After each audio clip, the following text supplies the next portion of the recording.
we have to touch on his arch rival, his nemesis, Khabib. I mean, truly outstanding career. Before we touch on the legacy, I'd like to talk about his style of fighting, because he revolutionized like several other fighters that have done, and the sport has evolved because of that. What's his impact on the sport, and how will that style filter out in the future, do you think? He evolved a style that a lot of people would call lay and pray early doors, and he just evolved it to become hyper aggressive. You know, his ground and pound was just ridiculous, but everything was with a purpose. You know, yes, it was the early takedown, but yes, it was relentless pressure, relentless work, the ground and pound, which opens up submission opportunities, and he seemed to have that fighting style, and no one could handle it. But then as people evolved to handle it, as people said, okay, well, I've got my takedown defense down now. I've got my sub defense down. I'm ready. Khabib kept evolving. His striking then suddenly went through the roof. Like his striking, who would have guessed he'd have dropped Conor with a right hand the way he did? But he did. We all thought Conor was going to be the winner on the feet. Khabib won as much on the feet as Conor did. Completely dominated him on the floor, but on the feet, Khabib won as much as Conor did. And against Justin Gaethje, that was perfection, as close to perfection as I've ever seen by any defending champion. He was absolutely wonderful on Fight Island. Absolutely perfect. Of course, he was motivated, emotionally driven, and that takes people to a whole new level. But he also went into that fight with a broken foot. He also went into that fight knowing that his dad wasn't there for the first time. He also went into that fight knowing that, you know, we were to find out, but he knew that he intended on retiring. And he'd made decision consciously never to fight again. All those added pressures to deliver the way he did. And again, his stand-up was just remarkable. You know, his stand-up just went to a whole new level, and you just think, wow, this is a guy absolutely at the peak of his powers. He is the best fighter in the world right now, pound for pound. He is the best fighter on the planet today. For me, he really showed us something we hadn't seen from him before. Yeah. We talk about ground and pound. We talk about, you know, the maneuvers he does up against the cage.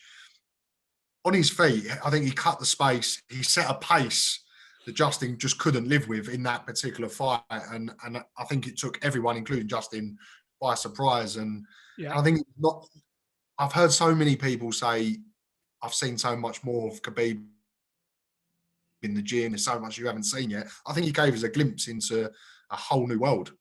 Yeah, absolutely. Absolutely. I think there's a thing with Khabib as well. There's a blueprint, isn't there? There's like, you know what Khabib's going to do. There's nothing you can do about it. But then for the last couple of fights, he's shown us something else. It hasn't just been the blueprint. He's added this. Now he's added this. Now he's added that. And I think it's, you know, it's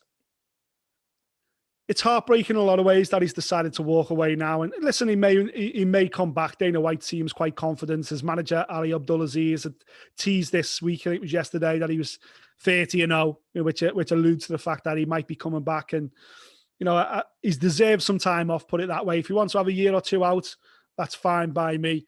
I think it would be a bit of a travesty to have him walk away now. And the reason I say that is selfishly, you know, I want to see this guy keep going. I want to see what else he can do.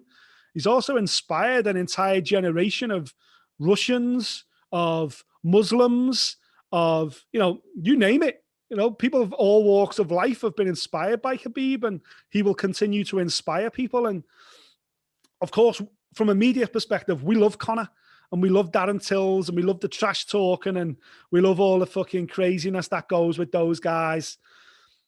But there's also a lot to admire about Khabib, who's, you know, completely the opposite, who isn't a trash talker, who's all about respect, who is very spiritual, very religious, who is motivated by something other than money and wealth. He's motivated by, you know, the being the best, and, you know, proving to people that anyone from any walks of life can achieve it at the highest level. And you don't have to walk around dripping in gold and designer labels to show the world that you're a success. You can do it in a completely different way.